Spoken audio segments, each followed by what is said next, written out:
čo je? Prečo vyzerám jak z druhej svetovej vojny? Čo sa mi stalo? Fú. Ježi, to čo je? Ja som našiel bránu do času. Ja som našiel slovenský bermudský trojuholník.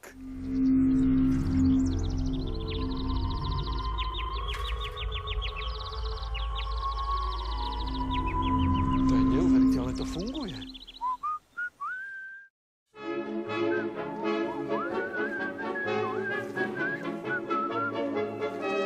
Stoj! Počkaj, nestrieľaj, ja ťahám vedenie. Zdravím. Meno? Vojak. Vojak Voština. Stotník Farkaš. Vítajte u nás na BS8. Pritiahol som vedenie. Zložte si veci a poďte dovnútra.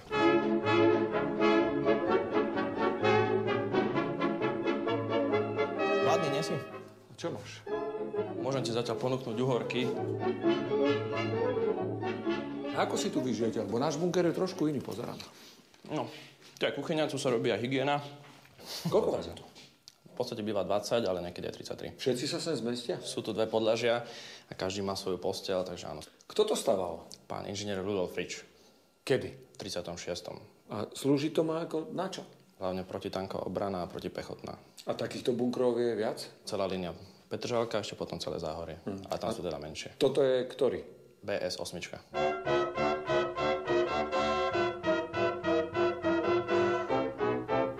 Fíha, čo je toto? To ja som fakt niekde v minulosti. A keď si tu vetráte, tak to robíte ako? Je tu samozrejme na to prístroj, ktorý môže byť poháňaný buď agregátom, elektrický, alebo ručne. Väčšinou teda ručne. Počas boja sa iba zapíja. On vám vháňa čistý vzduch, čerstvý? Vytvára tu pretlak, áno, vlastne filtrujeme vzduch zvonka, ten ide cez filter, aby sa sem nedostali žiadne bojové plyny. A tým, že sa vytvára pretlak, takisto netreba zaisťovať všetky tie strielne, aby teda vzduch neprešiel dnu a tým sa vlastne stále vyháňa von. Keď je zima, ako si kúriť? No, dole je systém priamo zapracovaný vlastne do filtra vzduchu, ktorý vzduch ohrieva.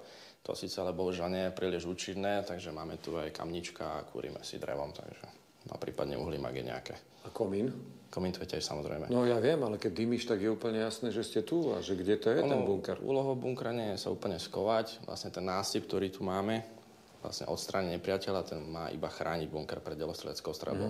Ale v podstate nie je žiadna tajnosť, takáto budova sa nedá nejak moc skovať, takže ten dym nie je až taký problém. Takže vy sa nemusíte maskovať? No, v podstate nie. Ako samozrejme steny sú namalované na maskovičovú farbu, takisto snažíme sa skovať čo najviacej, ale... A tá primárna úloha tohoto bunkra je aká?